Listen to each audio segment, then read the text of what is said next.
children.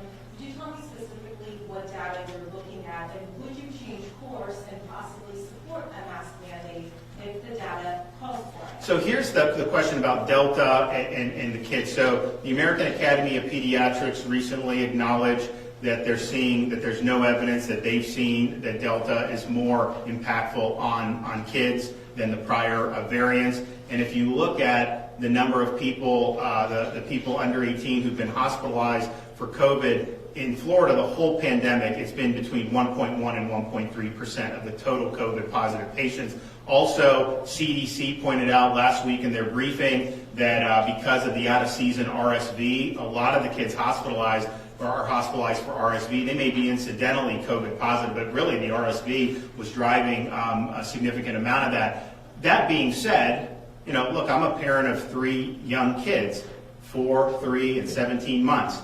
Someone pops a fever, I mean, as a parent, you start to get, it just causes you to really react. And so I don't want to belittle the idea that someone could end up having some symptoms, but I do think the data is pretty clear that we have not seen any difference in terms of the proportion, in terms of hospitalizations or mortality, which is a really, really good thing. And I think that that's something that is important just to point out. Again, not saying that people can't catch, not saying people can't test positive, but in terms of this being materially different from the COVID that we've seen so far, that has fortunately not been the case, and this is something that is having similar, relatively mild effects on kids. And I think it's also important to point out in perspective, nationally in the United States, if you look at the number of under 18 that have died with COVID, it's important to point out that counts people that are COVID positive that died for other reasons. And in most of these cases,